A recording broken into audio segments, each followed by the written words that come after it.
Telangana assembly మరోసారి విమర్శలు ప్రతి విమర్శలు ఆరోపణలు ప్రత్యారోపణలతో దద్దరిల్లింది. గత ప్రభుత్వంపై సీఎం రేవంత్ విరుచుకుపడితే అదే స్థాయిలో రిప్లై ఇచ్చారు మాజీ మంత్రి హరీష్ రావు. మన్నటి వరకు పదే పదే మమ్మల్ని సవాల్ విసిరిండ్రు. ఏమని? అసలు కాళేశ్వరం మీద మేము పెట్టిందే 80,000 కోట్లు, కాళేశ్వరం ప్రాజెక్టే 80,000 కోట్లు అయితే లక్ష కోట్ల రూపాయల అవినీతి ఎట్లా జరిగింది? రాహుల్ గాంధీ గారు లీడర్ కాదు రీడరు అని ఇట్లాంటి మాటలు వీళ్ళే మాట్లాడారు. ఇప్పుడేమంటుండు? ఇప్పటి వరకు మేము 94,000 కోట్ల రూపాయలు కాళేశ్వరం ఖర్చు పెట్టినామంటున్నాడు. నిన్నటికి నిన్న పోయి చూసిర్రు ఎట్లా కూలిందో, ఇంకేమైనా మిగిలిందా లేదా అని. కాళేశ్వరం విషయంలో కూడా నేనేదో 80,000 అన్నారు. ఇరిగేషన్ వైట్ పేపర్ విడుదల చేసిన రోజు ఇక్కడి నుంచే నేను మాట్లాడినా. ఆ రోజు 94,000 చెప్పినా, ఈ రోజు 94,000 చెప్పినా మీరు సరిగా గుర్తుపెట్టుకోక సభను తప్పుదో పట్టించారు. ఇన్ని తప్పిదాలు చేసి ఉన్నాయని నమ్మి రంగారెడ్డి జిల్లాలో తమ రంగారెడ్డి జిల్లా నుంచి రిప్రజెంట్ చేస్తున్నారు అధ్యక్ష. మా మల్రెడ్డి రంగారెడ్డి గారు ఎప్పుడు మొత్తుకుంటుంటారు, అన్నీ మా భూములు అమ్ముకున్నారు, కనీసం మాకు రోడ్లు కూడా వేయలేదు, మా డ్రైనేజ్కి కనీసం మురికి కాలువలు కట్టుకోనికి కూడా నిధులు ఇవ్వలేదు, మా కాలేజీలు కూడా కట్టుకోవడానికి నిధులు ఇవ్వలేదని మా మల్రెడ్డి రంగారెడ్డి గారు అంటుంటారు. ఎన్ని వేల కోట్ల రూపాయల భూములు అమ్మినరో ఇవాళ లెక్క తీద్దాం అధ్యక్ష. ఇవాళ అప్పుల లెక్క ఏదైతే చెప్తుండో అమ్ముకున్న లెక్కలు చెప్తలేడు. ఇవాళ మేము ఇది కట్టినాం, మేము అది కట్టినాం, ఈ కట్టడాలు చెప్తున్నాం, అమ్ముకున్న లెక్కలు కూడా తెలవాలి కదా అధ్యక్ష.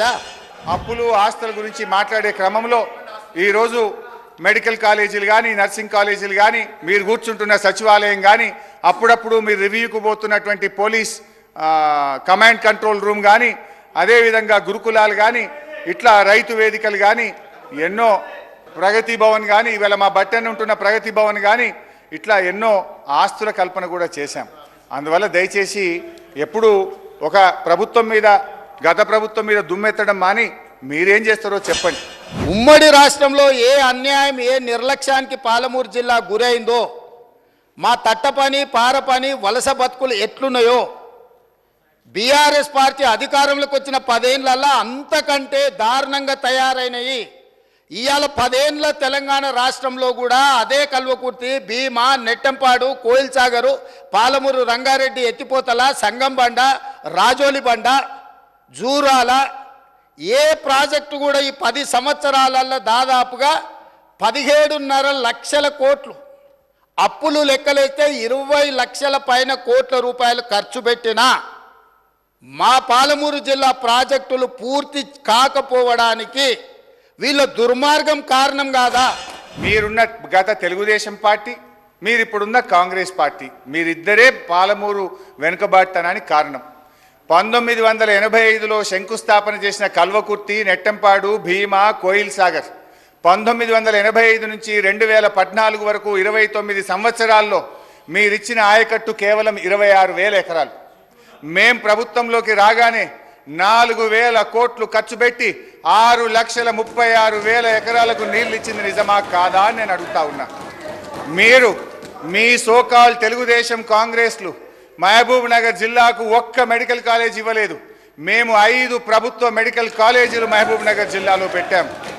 అధ్యక్ష, ఇట్లా మహబూబ్ నగర్కి ఏం చేశామో చర్చ పెడదామంటే రోజు పెట్టండి, నేను డీటెయిల్గా చెప్పడానికి రెడీగా ఉన్నా.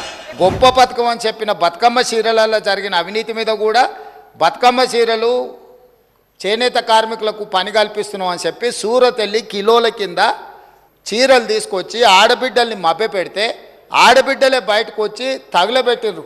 అవి ఏడగడుతురు?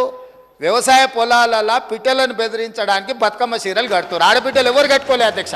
అంటే బతుకమ్మ ఒక సెంటిమెంట్ తెలంగాణ ఆడబిడ్డలకు, ఆ సెంటిమెంట్ను కూడా దోపిడీకే ఉపయోగించుకున్నారు.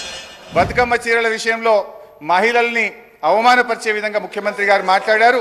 ఆయన వెంటనే క్షమాపణ చెప్పాలి, లేదా దాని సభ రికార్డ్స్ నుంచి తొలగించాలని చెప్పి నేను కోరుతా ఉన్నా. మనకి తాతలు ముత్తాతలు ఆర్నమెంట్స్ ఇస్తారు, ఆస్తులు ఇస్తారు, బంగారం ఇస్తారు. మనకి ఇంట్లో ఆడబిడ్డలకు ఉండనీక అని చెప్పి బంగారం ఆభరణాలు ఇస్తారు. కానీ ఇంట్లో ఎవరో ఒకరు వ్యసనాలకు లోనయ్యి తాగుడుకో జూదానికో అలవాటు పడి తాతలు ముత్తాతల నుంచి వచ్చిన బంగారం అంతా తెగ నమ్ముకుంటారు, భూములు తాకట్టు పెడతారు. తాతలు తండ్రి ముత్తాతలు సంపాదించిన గౌరవం పేరు మీద ఊర్లో అప్పు ఉడితే అప్పు కూడా తీసుకొచ్చి అప్పు కూడా పెట్టి ఎక్కడిదక్కడ కథం పడతారు. తాతలు తండ్రులు ఆభరణాలు ఆస్తులు ఇస్తారు, అది అమ్ముకుంటారా అన్నారు. మరి మీ ఉప ముఖ్యమంత్రి గారి బడ్జెట్లో 24,000 కోట్లు భూములమ్మి ఈ బడ్జెట్కు నిధులు సమకూరుస్తా అన్నారు. దాన్ని ఏమంటారో ముందు సమాధానం చెప్పండి. జనవరి 4, 2017 నాడు కేంద్ర ప్రభుత్వంతో నరేంద్ర మోడీ గారితో ఆనాటి తెలంగాణ రాష్ట్ర ముఖ్యమంత్రి కల్వకుంట్ల చంద్రశేఖరరావు గారు మేము డిస్ట్రిబ్యూషన్ ట్రాన్స్ఫార్మర్లకు 100% 6 నెలల లోపల మీటర్లు బిగిస్తామని, అదేవిధంగా ఇండ్ల గృహ వినియోగదారులకు కూడా 2018 డిసెంబర్ లోపల 500 యూనిట్లు వాడే వినియోగదారులకు, అదేవిధంగా 200 యూనిట్లు వాడే వాళ్లకు 31 డిసెంబర్ 2019 లోపల మీటర్లు బిగిస్తామని నరేంద్ర మోడీ గారితో ఒప్పందం చేసుకున్న మాట వాస్తవము. ఈ రాష్ట్రంలో ఏ వ్యవసాయ బావి దగ్గరనైనా ఏ రైతు కన్నా మా ప్రభుత్వం మీటర్ పెట్టిందా అధ్యక్ష? మీటర్లు పెట్టినామా అధ్యక్ష? ఇవాళ ముఖ్యమంత్రి గారు నిజంగా మేము 30,000 కోట్ల అప్పు తెచ్చే అవకాశం ఉన్నా తేలేదు అని నేను చెప్పాను. 30,000 కోట్ల అప్పు మేము తెచ్చామా? 0.5 FRBM చెప్పమనండి. We have not taken any single rupee on electricity reforms. ఇదే విషయం నేను చెప్పినా దానికి నేను కట్టుబడి ఉన్నా. ఆ పేపర్ పంపండి, చదివి రేపు నేను సభలో డీటెయిల్గా దానికి సమాధానం చెప్తాను అధ్యక్ష.